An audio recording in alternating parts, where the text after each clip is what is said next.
This is round 3, and it's a workshop on augmented learning.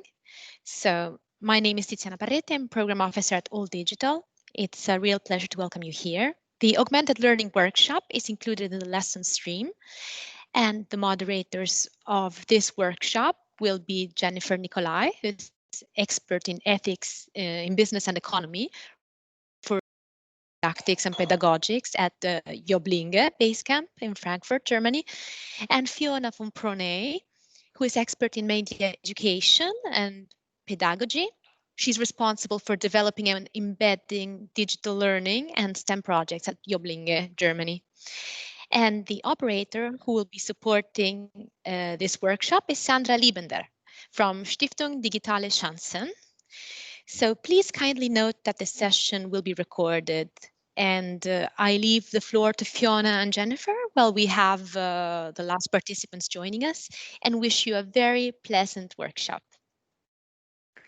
Thank you, Tiziana, and of course Sandra as well for assisting us.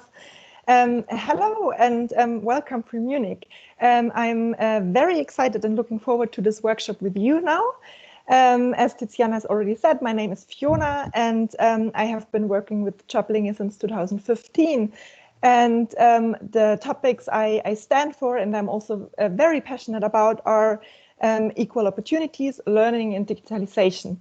Jenny, can I pass over to you?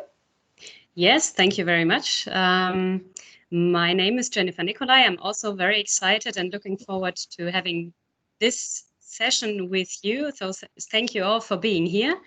And sorry, I have a stream running here. Yeah, I had to turn it off. I hope you didn't hear that. I am very passionate about 3 things that I wrote down in 3 hashtags, which we have on the presentation. Maybe you can start presenting it, Fiona. Yes, So because this is a little exercise we have prepared for you, and we're just trying to explain by our examples what we are passionate about. So my 3 hashtags are Code for Good. I love coding and I love teaching to code, and especially if there's a good reason behind it, socially or environmentally. I stand for digital literacy, working on that every day, and educational justice. Cool, thank you. Just a quick question. Can everyone see the presentation now? Am I sharing? Yes, we can see it. Cool. Very good. So in order to make because we are all over the world basically right now, and in order to make the distance a little small and also to get to know you, we prepared an ether map, and we would really like for you to join us and also get to know you and know where you are from and what you're passionate about. So you can either scan the QR code that you see in the presentation right now, or you can also follow the link that Jennifer is hopefully pasting into the chat right now. Yes. So that we so that we can that we can like get a little closer and see who else is there and what you stand for. I will give you some time to do that. And when you enter the ether map, you can add, you will find this little marker that you can add at your location, and then just enter your hashtags. Yeah, and you can see that we have already done this. And if you click on the markers, then you can see our hashtags that we just pointed out for you. So we hopefully see a lot of markers from your side and also 3 hashtags of yours. So feel invited. Looking forward to getting to know you.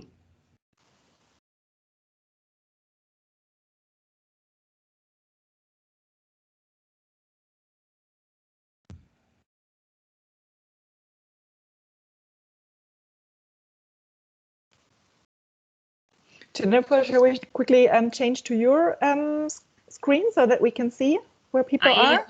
I hope that people already can see the map. Is that the case?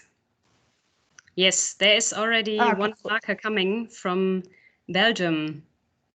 Yes, and we can see the map. Cool. Very good.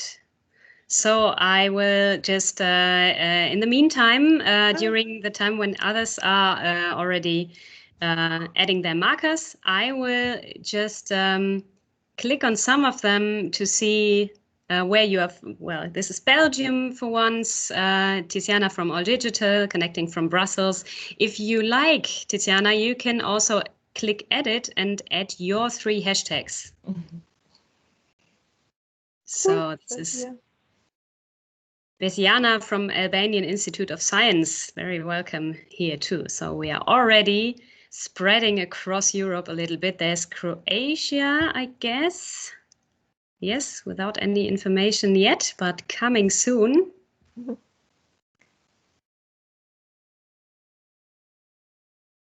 That looks almost like a line. Yeah.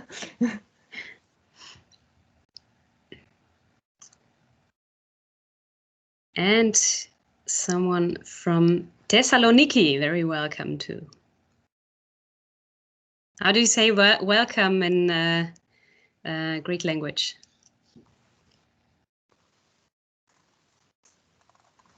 Can you hear us?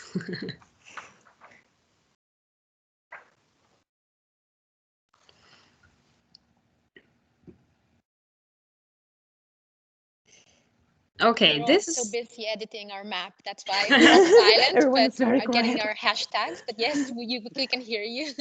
It's really nice to see how.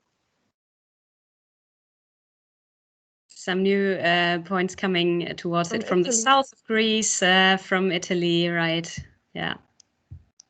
And if you like, you can also add your hashtags. If you have a special topic you're very passionate about, you can just add it. And maybe in the meantime, when you are adding all your markers and your hashtags, yeah, we can just see and talk about some of them. So maybe Fiona, I ask you about how did you come to the topic of digitization?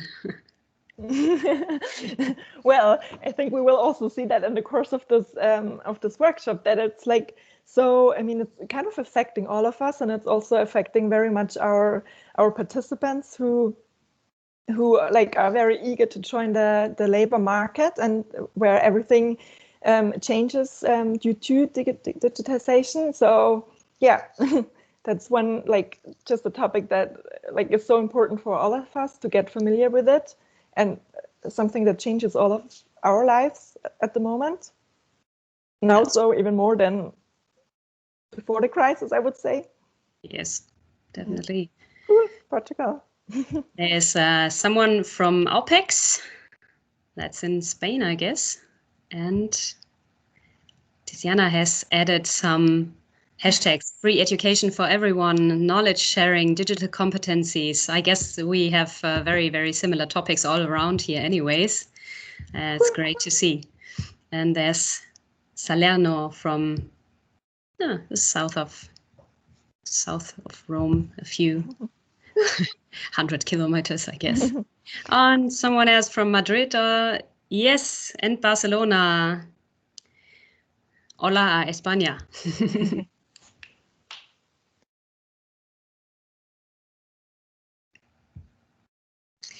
Digital inclusion, educational justice also, and youth employment. Yeah, that's also one of our main topics. So I think maybe that's a great bridge to jump over to our presentation. Fiona, what do you think? Yes. You can start sharing yours. Maybe we will come back to this map at the end of the presentation. Oops.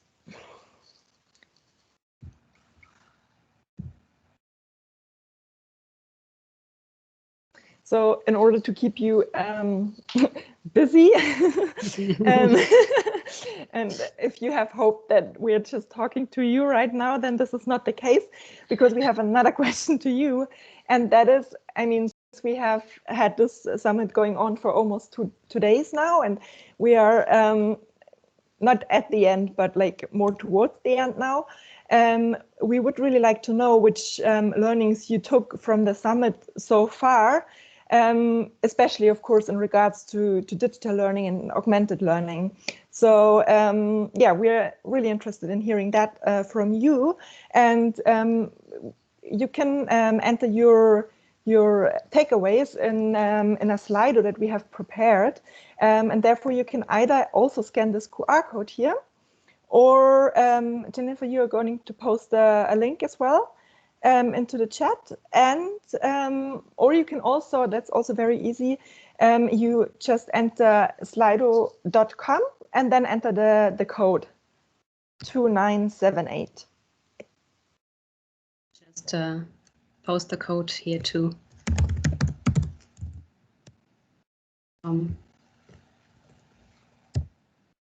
2978. So if you're on a mobile phone, that's easier if we say the code. It's 2978. I guess no one is on the mobile phone. It looks pretty well set up. Everything. And you've posted the link as well, no? I've posted the link. Yes, the link is with the green picture, the preview of the web page.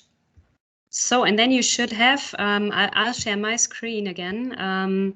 You should have a window looking somewhat like this, with the first question: what are your learnings from the summit so far? And then please type your answer. You can just type any number of letters and make a full sentence if you like, or you can just put some words on it, and then we will look at the results, which you can see here. So the first people have already commented and say they have learned or taken away from this summit so far. Very interesting ideas and practices, different and multidisciplinary competencies from different countries. Create vibrant, passionate dialogue, open and inspiring for facing tomorrow's challenge, and to learn how to teach the best way. And someone unfortunately has not taken away too much yet, but maybe we can change that. Yes, exactly. And someone wrote about future jobs and competencies needed to face them. That's a very good point. Yeah. So I think we have 5 people already answered the questions. How much the world is progressing towards digitalization, to know how to use augmented learning. Yeah, that's the one we are also giving it a close-up look now. Great. Digital intelligence, that is more than what I thought. That's interesting. I don't know who wrote that, but maybe you can just put on your microphone and explain a little bit more if you like. Hi, can you hear me? Yep. Yes, we can hear you. Okay, I'm from Nepal. Actually, the last session, the digital intelligence, this topic, I used to think it's very simple and it's learning few things like coding, and that's all digital intelligence is about. And then I came to know that it's, there are a lot of things, different layers and several components. So it's really awesome, and I think I have a lot to explore in this area, and that might be useful for my job. Yeah. Great. Cool. So let's take a look at some more outcomes. Ideas, new tools, connections, future of digitalization, digital intelligence, need for this must be one of the core things from the last session. Need for digital competencies, digital inclusion, digital life education and work can be very creative, yes. And becoming aware of many opportunities and open questions. The existence of a wide range of digital competencies, the awareness of a complex environment. Yeah, it's, I think also not only in this summit, but also during the past month, we have had a booster on digitalization, at least here in Germany. We always say we are the least developed country for digitalization. Of course, that's kind of a joke, but regarding to infrastructure, it's like that. When we look at what schools struggled with during the past month, it's yeah, a big challenge and big opportunities at the same time. I think we, for our part, have gotten very much further during the past month. Cool. The digital competencies are absolutely critical for someone in today's world. We already knew that, but those who didn't now do. That's what I mean. Exactly. Many opportunities in front of us. Thank you for this comment. So I guess we'll go on a little with our presentation and see, maybe we can come back here later. What do you think? I think we will come back, to this one as well, but we also have one more question to you, and then you can lean back a little. Jennifer, I don't know, can you stay on the screen, or shall we jump back to the, maybe you can, I think that's easier. Because in order to have you take away even more from the summit, we would like to know from you what you expect, or what your expectations are to take from this workshop, in order to adjust maybe a little, and also to tell you then after what we are going to talk about. So please let us know what you're expecting and what you want to take away. So the first comment is already there: how to apply augmented learning in the classroom. I think we will definitely get to some of that here. An augmented workshop. Yeah, I think we'll dive deep into the definition of what augmented learning can be, because this definitely is a very wide range what we understand about augmented reality or augmented learning. We'll see a bit more shortly. And yes, but the practical tools to use starting tomorrow.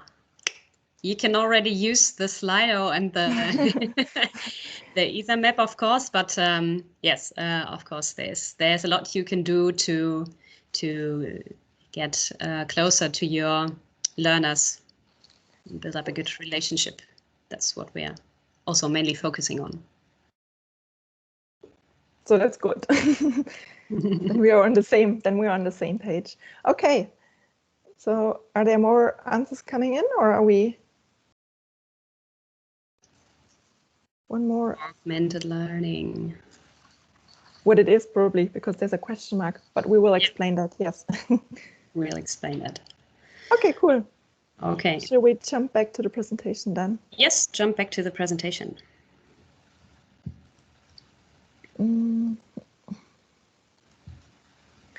So what we would like to talk about with you today is are the following things. We will give you a very quick introduction on the initiative we're working for, Joblinge, mainly on the target group, so that you know in which context we are, in which context we're talking about. We will tell you something about the challenges we faced, and we would also like to hear from your experiences, because we would really like to exchange our ideas on that and hear all of your best practices as well.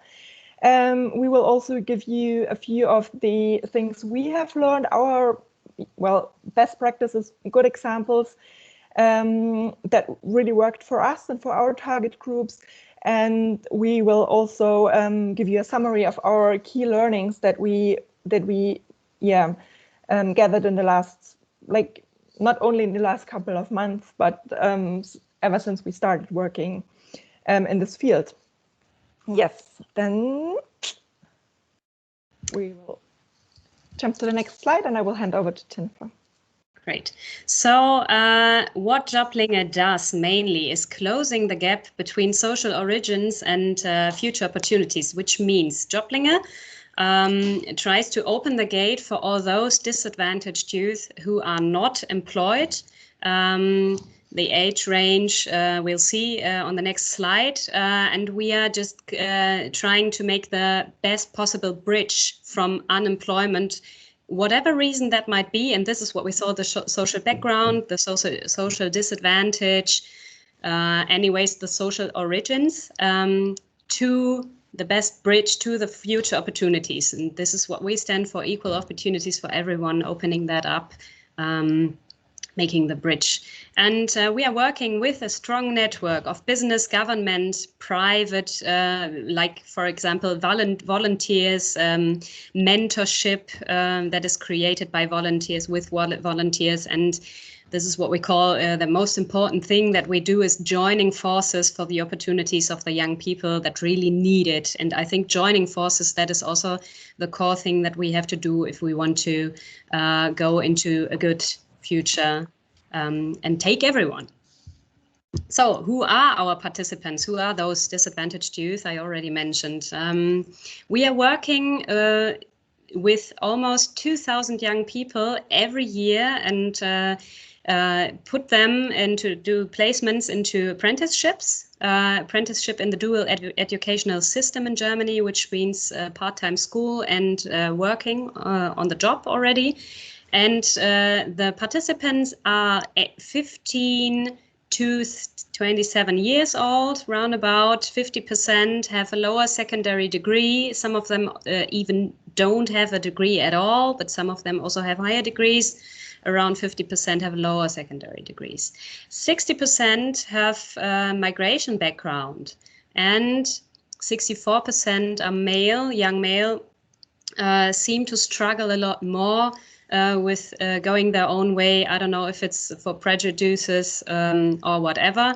But this is what we have to deal with. And over 70% are part of a household on welfare, on the welfare system in Germany, which means that they receive money from the state, and they always fall through the typical system with, well, when you don't have so many problems at school and then you get a placement easily in the job. This is usually not the case with our target group. So the average number of unemployment for those young people between 15 and 27 years is 3 years.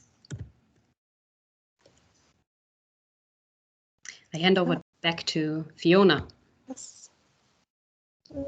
No. Yeah. What we would really like to emphasize here is that all those people who are already now very well integrated in today's labor market, that's also true for before the crisis due to Corona, is that like everyone who is integrated in the labor market really has to make a step in order to prepare for the future job market, like change through digitization. But the target group we are working with, and that Jennifer has just described, really has to make an even bigger step in order to catch up and also not to be left even further behind. And oops, it's can't no. And the situation we had when the crisis hit, when Corona started here in Germany, was that within 2 days we had to close all our locations, and that actually meant for all the participants we had in the program then, that was 740 youth that we had at our locations, was that they came to us with a lot of hope and like were full of confidence and really wanted to start like their career and really wanted to find an apprenticeship. But then when the shutdown happened, they like everything for them changed really quickly, and all the plans and all the wishes, and you could even say their whole life turned upside down. Because they had the plan to start an internship and get started in their career, and no one, and also we, could not really foresee what that actually meant for them. And in order to not lose hope in the situation and to give them a structure and a perspective, we really had to act quickly. And for us, it was really important to not leave our participants behind and be there. And that's why we like worked really hard to change our program to a digital one. And that's also what we want to to talk about with you how we did that and how it worked. Yeah.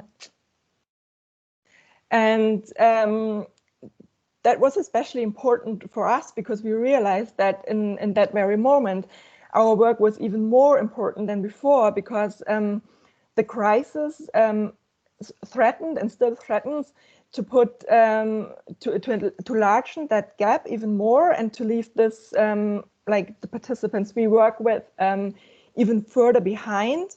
And yeah.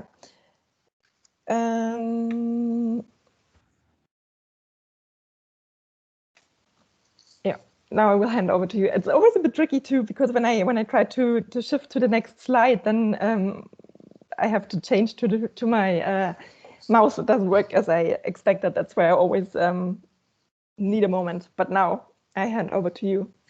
Thank you. So so that's the case. We have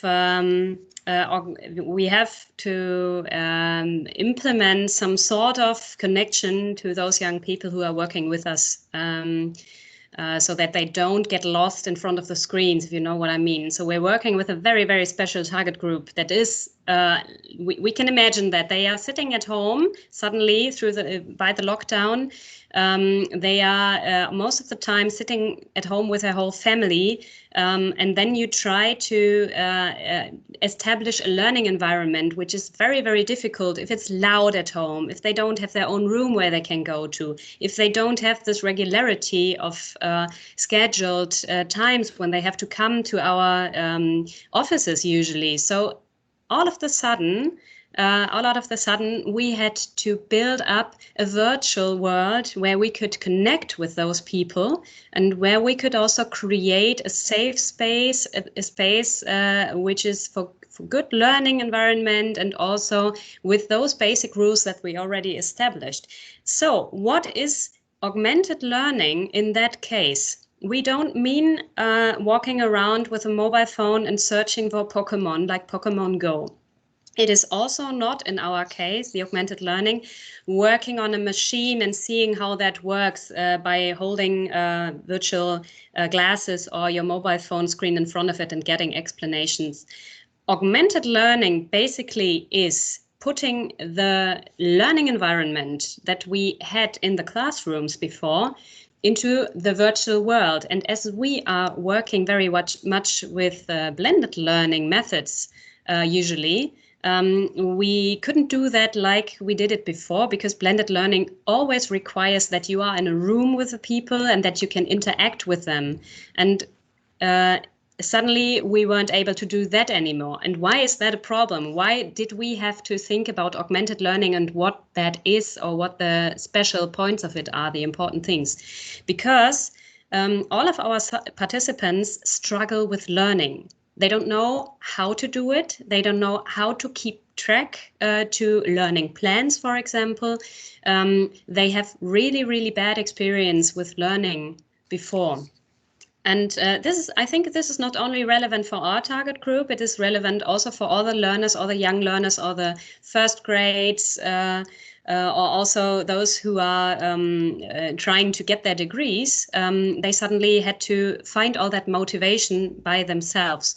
So what we mean is putting a blended learning atmosphere or an atmosphere which you have in the classroom into a completely virtual world without losing connection to those people, without losing touch, without losing the ability to get creative, to have senses, to use your senses by learning, to have experimental learning, and all that together is what we mean by augmented learning.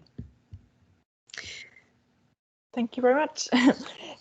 Before we continue, like we've given you an introduction on like the situation we were faced with, and we will continue with telling you about the key challenges we were faced with, and also how we tackled them. But before that, we would really like to know from you which challenges you were faced with during the last couple of months.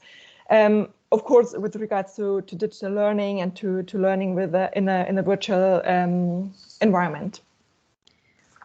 So we'd kindly ask you to go back to the Slido. If you still have it open, you can just fill out the next question. Otherwise, you can just type in slido.com and the code again, 2978. So we have put in some examples of, I'll try to put it on full screen so we don't have this bar. Oh yeah, that's already the first answer. So we have some answers here. As examples, daily video call formats for exchange is a topic, or infrastructure providing, hardware and guaranteeing connectivity, working creatively in a team, digital skills. Yeah, we'll just wait because I hope everyone of you can just quickly fill out those options. It's really quickly made, and I think we would benefit from a very differentiated view from all the countries that you are participating from now. So digital skills of colleagues, that's with 71% now one of the highest scores. This is also something we had to face here, of course, because yeah, I don't know. It's a very, very different range of ages and experiences before. So they are the nerds like me who are absolutely confident with using all those techie stuff and eager to learn new stuff. And then we also have the not so nerds like Fiona is not a nerd, but she's very, very confident with digital stuff anyways. And then we have some colleagues who don't know how to enter a video call, not even if they see the link. So that's very, very wide range. I mean, I'm exaggerating, but yeah. Well, definitely. No, yeah. Infrastructure, okay, that's also one of the highest scores now. Yeah, if you don't have the guarantee for LAN connections or wireless LAN connections or hardware, it's hardly impossible. It's hardly possible to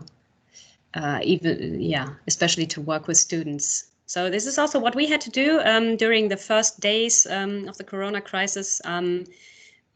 We had to try to get laptops for every participant, and if they didn't have any hardware at home, we had to bring it home to their places and so on. I'm changing back to the to our. It's a good bridge.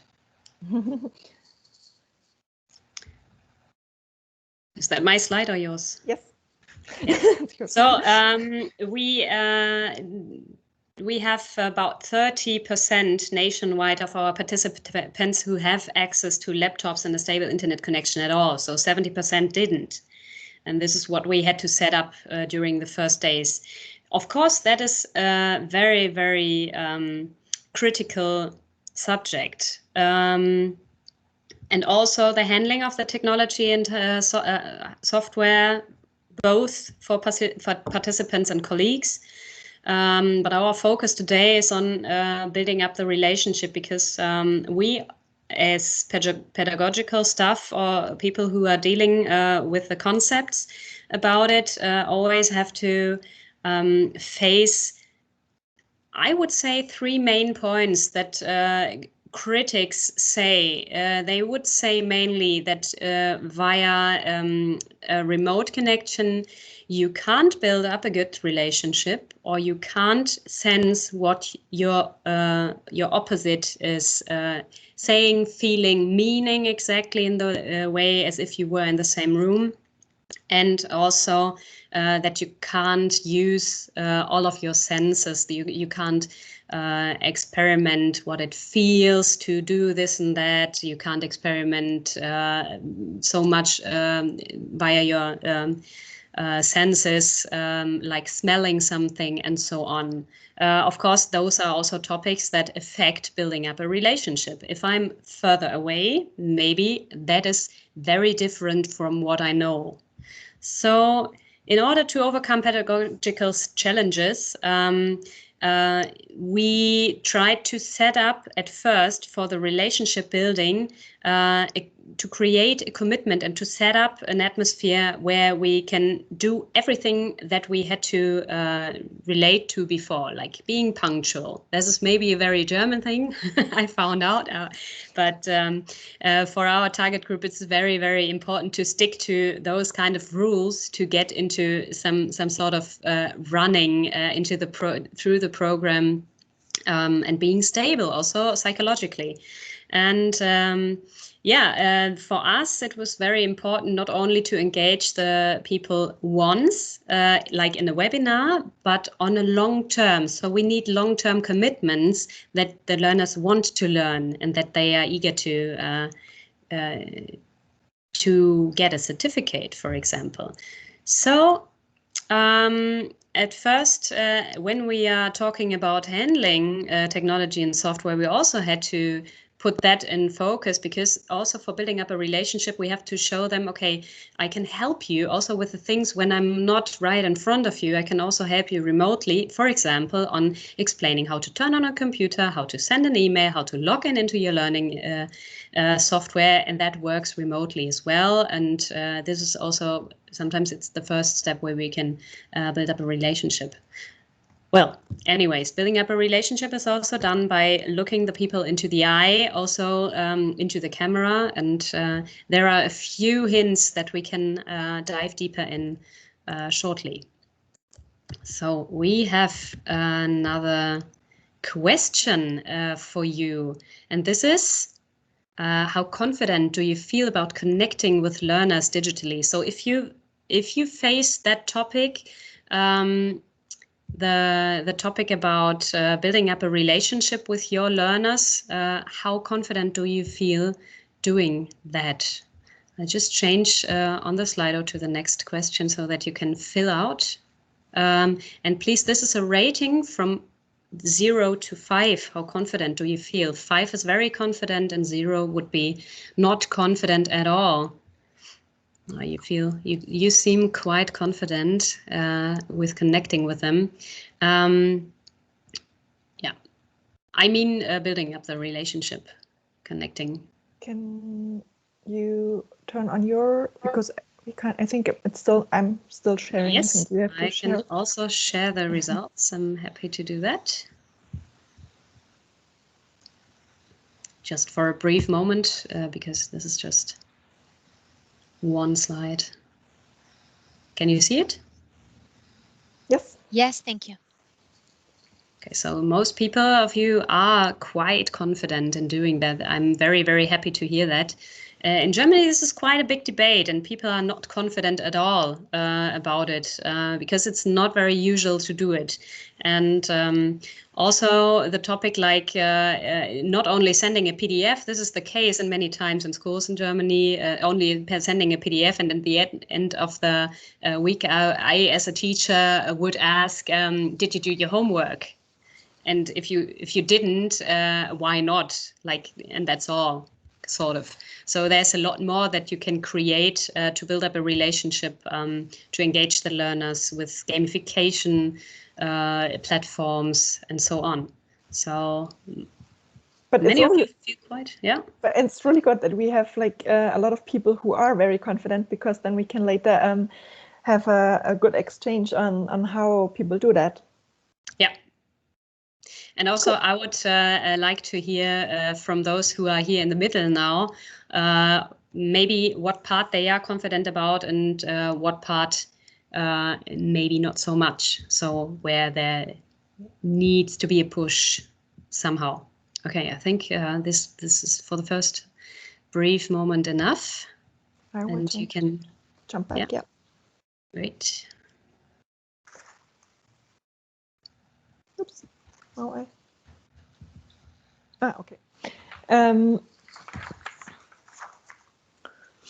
Yeah, we are, I've said that, or I mentioned it briefly before, that we didn't just start working digital when the crisis hit, but we already, before that, since 2015, I think we have a focus on STEM and also on digital learning. So already back then we experimented with digital learning methods, and developed a digital learning platform, and also developed an app, mobile app to learn math, and strong cooperations with content and infrastructure partners. So we were kind of set up well, but of course it was completely different when we then had to change our approach completely and translate the entire program that is usually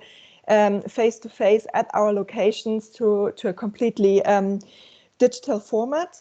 And of course, the focus has been on encouraging our participants and really show them perspectives on how that can be done and how they can continue the program. And we introduced, for example, also support by mentors digitally, like we have that usually in like face-to-face, and how like transferred that also in a digital world, and had company tours and also digital internships.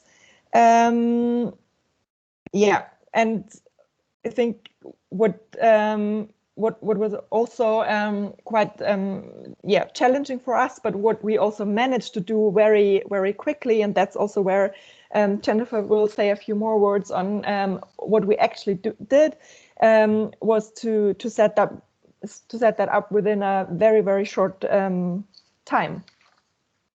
I will hand over back to you. That is correct.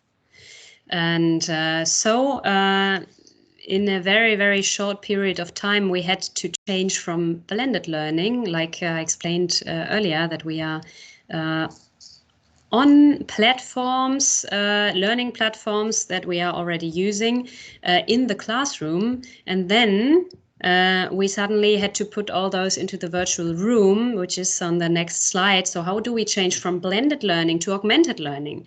So Joblinge Digital can point out 9 interlocking elements that we find very important. It is firstly, the personal support via video telephony. So we found out some tools for us that work best for us, that work safely, that work stable. And in that case, we are still experimenting a little bit, because some people prefer Teams and some prefer Zoom, and also a few other tools. But what is important is that for the users, for all of the users, for the colleagues and for the participants, it works easily, and that you have the possibility to daily do check-ins, to easily make breakout rooms, so that you not only talk to one person or do like something like a webinar, but also have the possibility to work in smaller groups, which is very, very important for the learners' engagement. And we also needed find that the virtual classroom with digital curriculum is very, very important. So we set up a learning management system, also in a very, very short time, that is combinable with video telephony as a daily routine. And this is what we then did. So every day we started a short video call with our participants, like a wake-up call. And hopefully not a wake-up call, because sometimes it happened that some participants were still lying in bed and some didn't wear a shirt or something. So I'll come to that part later, so keep that in mind, why I'm mentioning that. So not a wake-up call, but a kick-off call for every day. And then we led through the topics that were important in the virtual classroom, which topics individually could be learned by every learner. I think this is also a big advantage that we have compared to typical classroom learning, but you might know that and have very, very much experience with also those techniques of blended learning and all the opportunities that digital learning gives us. So This is one of the core things that we face with our target group, because they are very, very different ages, different backgrounds, different targets they want to go to. One is maybe going to be a carpenter and working with his or her hands very much. And one maybe wants to go to salaries whatsoever. So we have to deal also with very different topics, what the people want to learn and have to learn in a short time.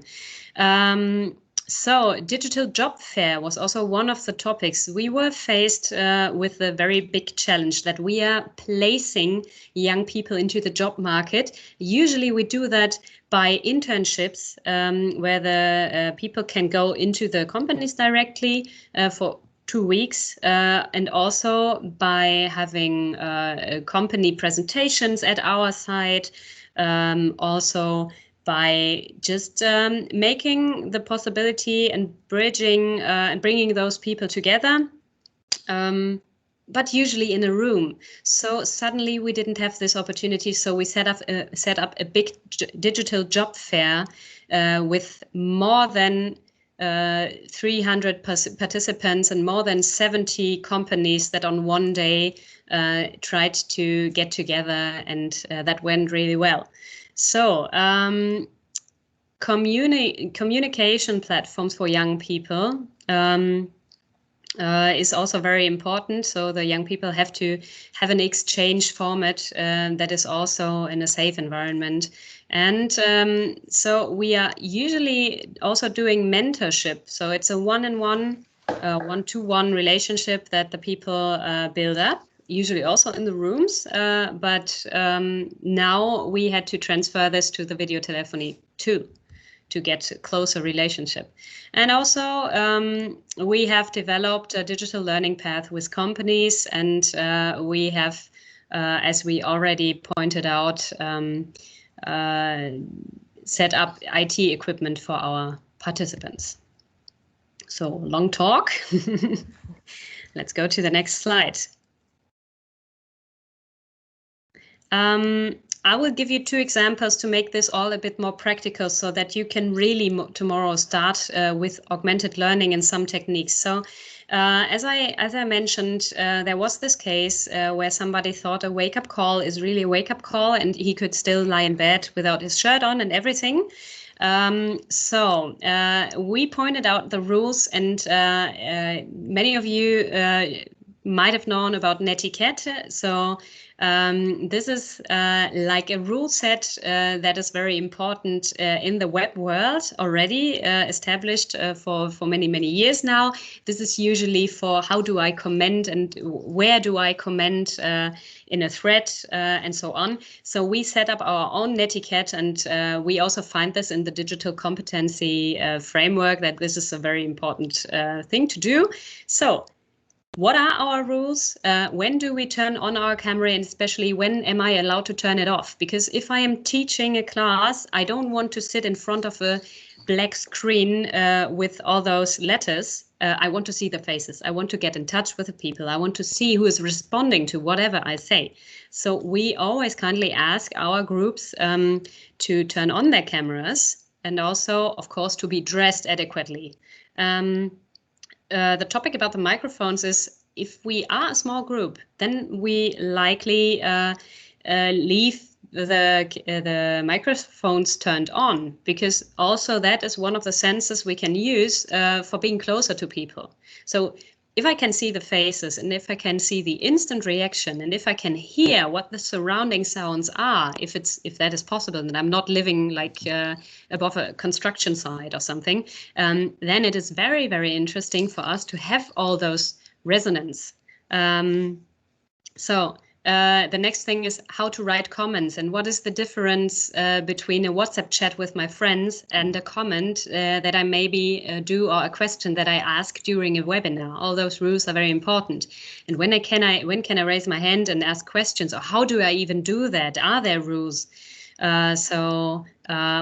We usually say, if somebody has a question in between, please raise your virtual hand. And this is also what you can do here.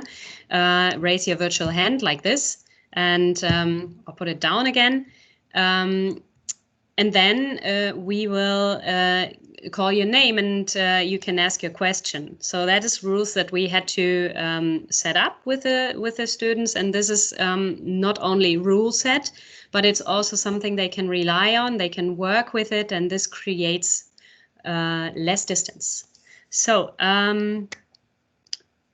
also the netiquette part includes something that is established in our feedback culture. So the things that we already did in the classroom were easily transferable into the virtual world with some kind of a complex tool set, but it is possible. And if you only think about the eye contact, we always do that when we talk to each other in a room, but we do talking to the camera. So I'm trying to do that right now. So the second example,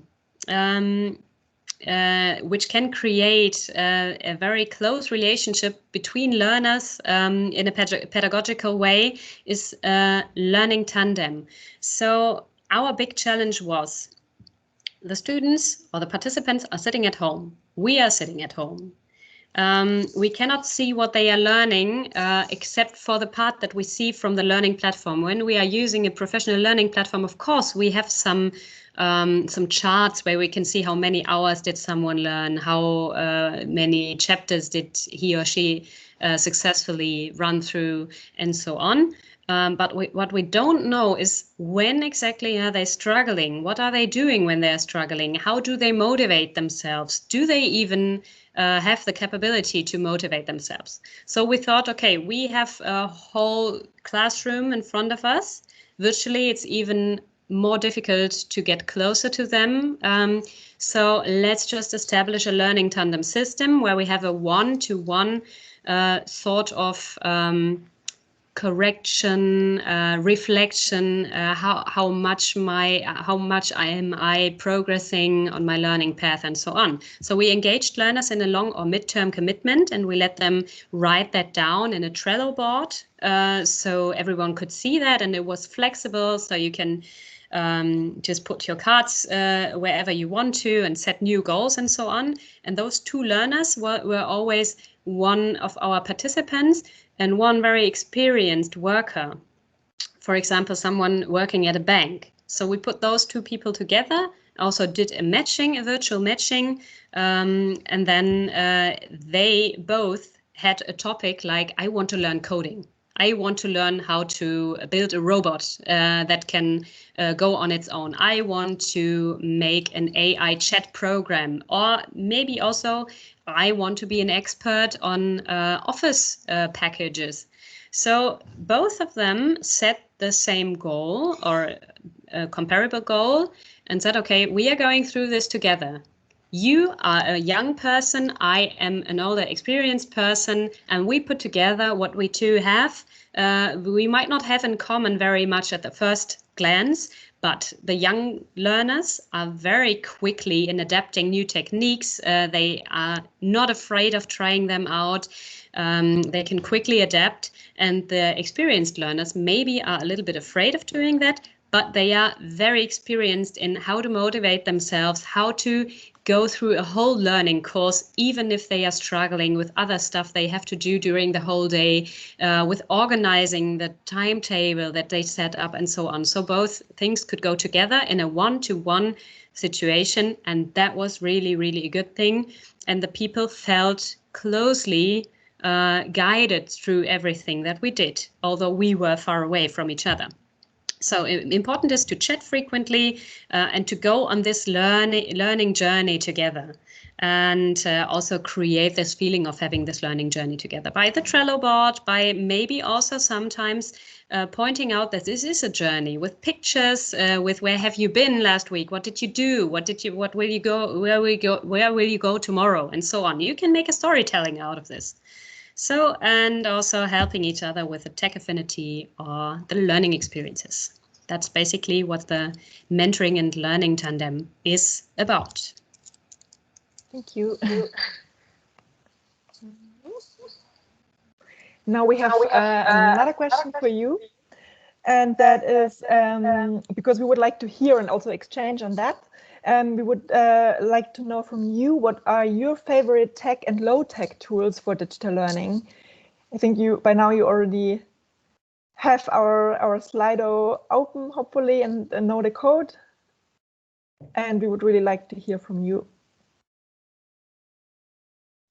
I could also share the code for another time, but it's still in the chat. It's the same link. You can just click on the link again and go to the chat. Scroll up a little. Oh, serious games. Yeah, that's cool. Good. That is very cool. Yeah. What serious games are you working with? I'm curious.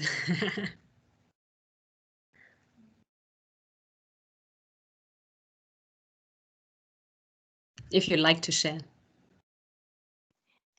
Yes, I think I'll do it. I'll speak up. And yes. I've worked on a serious game for young target groups focused on awareness raising on environmental issues. Sorry, my video is off. No, and actually, right now, in a project that we're already working on, called Rayuela, we're working with young target groups also on protecting them against cyber crimes. So I think that it's really a tool for digital learning that enables a very challenging and inspiring experience with especially when you work with young people. So I really think it's a very powerful tool. If you like, sorry, I didn't want to interrupt. If you like, just put the names of the serious games into the... Yes, I'll write them in the chat. Thank you. Yeah, cool. So there's Kahoot. Yeah, this is very, very common, I think, for people to use Kahoot games, and also very cool for the students. They like it very much because it has this challenge character. Menti, Google Docs. WeSchool seems to be also a learning platform. Is that correct?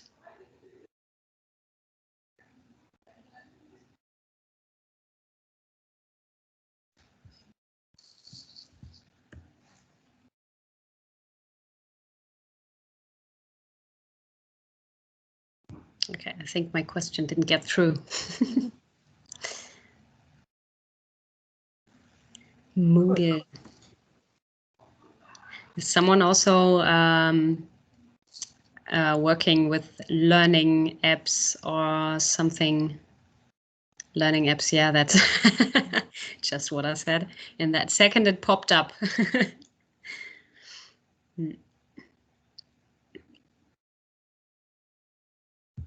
Okay. Shall we jump to the next question? Yeah, jump to the next question. Although I'd like to hear some more, maybe also a toolbox. Maybe we can create a toolbox later on. So if anyone wants to share with the other people what is good to use, maybe we can create a pool here. So we will just leave open this this question. So feel free to add anything you'd like, but we will jump on to the next slide. Yeah. Yeah, then I think it's another question. I think you can just put the next question here. Oh, okay. Then of course you can't add. That is the questions. I already read the question to you because... The next question is icebreakers and other methods. What are your key techniques for digital relationship building?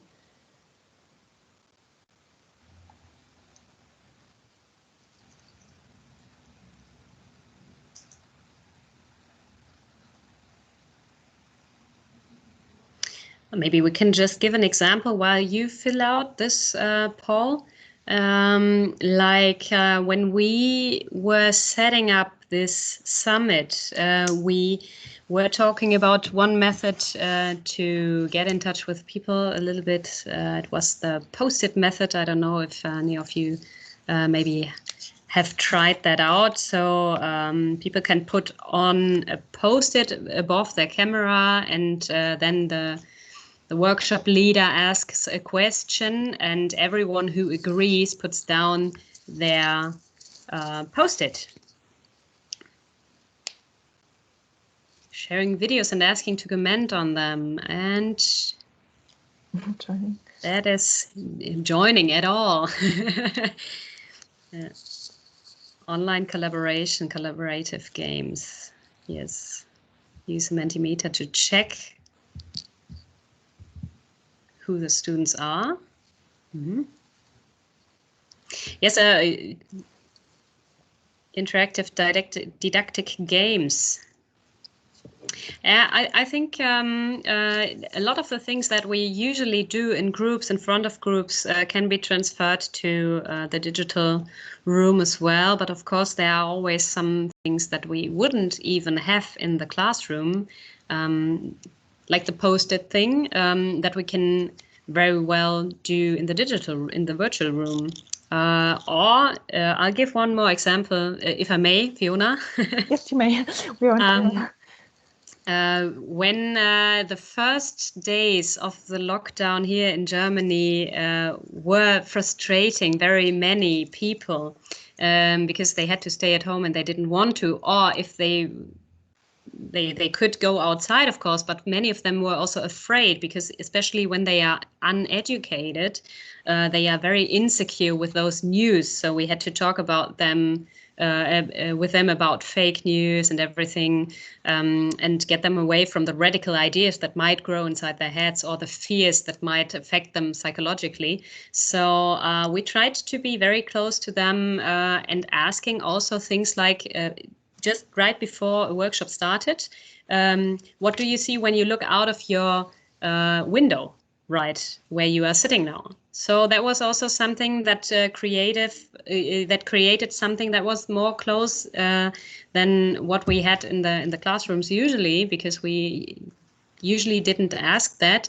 And also, if you're already like sitting in someone else's living room while having a conference call is also something that creates a close situation. You might not like that, but if you work with it, that also, of course, is a method that you can use as an icebreaker.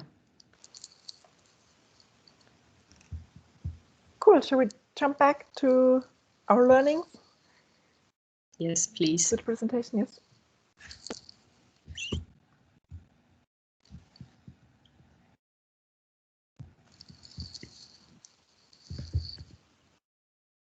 So we want to give you kind of a catalog that you can take away for your maybe starting tomorrow to build up a closer relationship to your learners and do what we understand of augmented learning.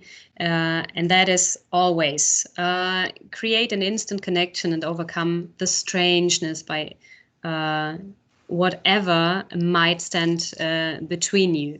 And also make learning an emotional experience.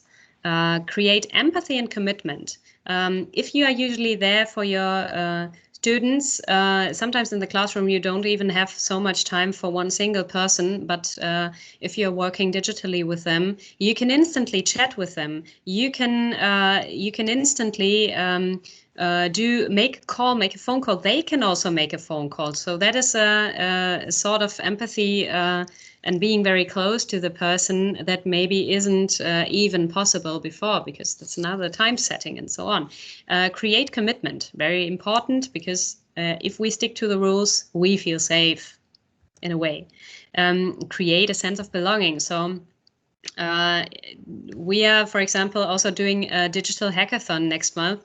And we are, of course, looking for what brings us all together. What is the common thing that we are standing for? What is the common thing we want to create? So this is a group thing. Then make it a group thing. Make it that everyone feels they belong there to that group. Explain the bigger picture and why they should learn this and that. Set clear learning goals and define expectations. And this is also what you can do by the Trello boards, where you can, for example, set the goals for the midterm. What do you want to learn until in 3 months? What do you want to learn until in 6 months? And then try to work with those cards. get people in a flow by creating individual and achievable goals. Also, that is some sort of correction that can work via the learning tandems. If you have someone who is very experienced in learning and he knows or she knows that you can't sit for 8 hours on your desk when you also have to care for a pet or a child, or if you have to go to work, and so on and so on. So having someone who is having a look at your learning path or your learner's learning path is always a good thing. Creating a personalized and asynchronous learning opportunity, that is what we also do with the blended learning methods. Small and big enough learning nuggets. It's always a good thing to have both opportunities. For those who are very, very quick, they can dive deeper into the topic, and those who need the 20th repetition, they can also do that without the stigma of hearing you didn't get it. Yeah, well, give and communicate clear instructions, of course. Less is more, also on our in our presentation, so I should wrap it up quickly. Use video when presenting and keep presenting to a minimum, and use good lighting. That is the things that I talked about a while ago. Also the eye contact, everything that you would feel comfortable in a room, try to translate that into the virtual room. And of course, arrive early to build in personal time. That is also important for the virtual meetings. Don't come very, very close to the starting minutes and then maybe discover that you have some technical issues on your side. Be a little bit earlier. Ask the learners for feedback. Very important, feedback culture. Establish that also in the virtual way, and be available at defined times. So if you say, okay, you can also call me when you are struggling with your working tasks, you can call me between 3 and 6 in the evening, for example. Things you can easily use. So. Cool.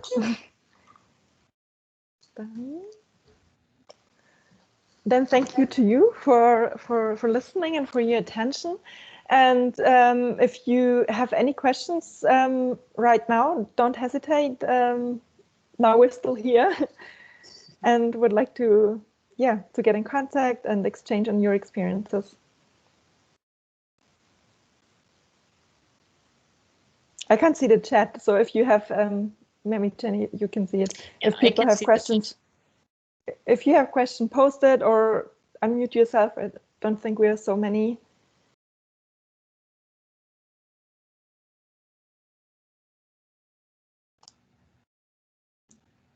Also, comments, if you are doing something that we didn't mention about augmented learning. The title, by the way, is a little bit confusing because it says augmented reality. Here, yes. Yeah. But if you're doing something else in the environment of augmented learning, maybe you can just comment and share with us what you do or what you would wish to do. Maybe you have some crazy ideas about what augmented learning could be, and we could include that in the hackathon. Hello, may I speak, please, without writing? Yes, Listen to me. Sure. Okay.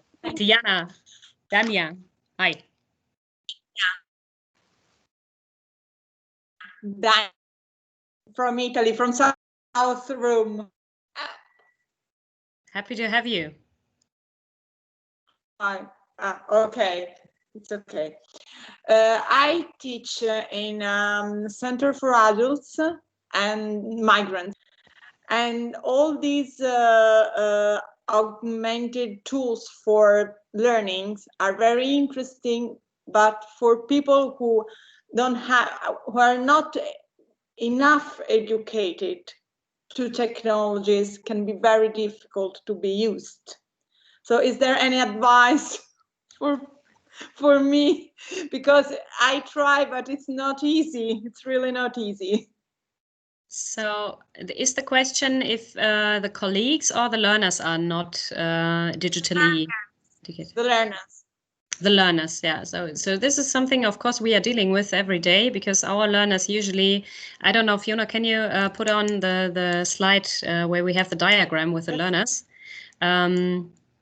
Our learners usually are surprised about the little arrow that is moving when you have a mouse in your hand at the first day. So that is shockingly true and revealing. Not this one, the one with a diagram. You know? Yes, this one. That's what I mean. So here you can see they are not only excluded from the labor market, our participants, they also have to catch up very much, and their way is far longer than the usual way that a learner must do if he or she is already implemented into the labor market and educated and everything and so on. And our learners usually are not. So I hope we can share some experiences. We start with the simplest thing you can do by chatting with whatever they use with their mobile phones. And this is usually something they all have. So we build up on everything that they use in their daily life. And then we have to make learning the easiest possible ever. So via, for example, WhatsApp, post the link to a video conference. And then make this environment as easy as it can get. If you can sit together with the people, make one session to instruct them on where to click, when to click, and how to shut down the computer afterwards, because also that is a point for not slowing it very much down, for example. So we try to, at the moment, with Corona, we try to make very small groups, sometimes also a one-to-one situation with one of our colleagues and one learner. And then we set up the hardware and the software and give them a brief introduction, let them try it out in another room. So the pedagogical colleague is sitting in one room and the student is sitting in the next room, and they are trying to build up this connection and so on. And then they go home and do it from there. That works usually pretty well. Yeah, and I think what's really important is to, as Jennifer mentioned, super small steps, but also always point out the why it is so important for them to catch up and why to do that, and then start with really small steps and let them have success, so that they can actually see that they can do it. Okay, thank you very much. Thank you. Is it helpful, or do you want to hear more? Yeah, because that is what we as a board decided to do. But facing with people from abroad, from other countries, it's important, because when we had lockdown here in Italy, it was from one day to another, and yes, no one knew what to do and how to do in a proficient way. Yes. That's same here. Same here. Okay. I think it is always great then if you have the possibility to see the people in then small groups to do it this way. And if you don't have this opportunity, stick to whatever connection works fine, usually for the students. So you will always find a way by just chatting or by just making a phone call and then giving all the support that is needed for the first steps. And once those first steps they are done, of course, you have to develop a learning environment which serves from the view of the learners. So we can set up a very complex Moodle platform, but if our learners don't really understand how that works, because there's too much clicking and stuff, then we just for the first sessions just do that together. So this is what we meant by putting the blended learning situation into the augmented learning situation. So usually we would sit behind them and explain, okay, that didn't work. You click on the first chapter is there, and then you read it until it's through, and then you have a button to click go on, or you can choose the next and so on.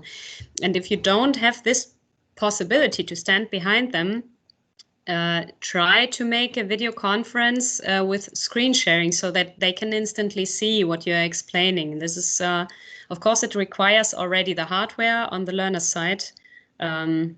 Yeah, but that's the infrastructural problem and issue we didn't address today. We're trying to solve hardware problems and software problems and educational problems together. It's not. It's a lot of stuff. Yeah, a lot of stuff. But you can do it. But we share ideas. That helps. Thank you. Thank you. Are there any other questions?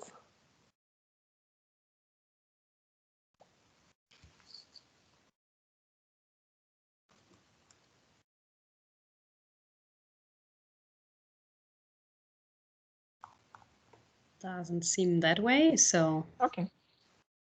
Then I think we can close it. And thank you again.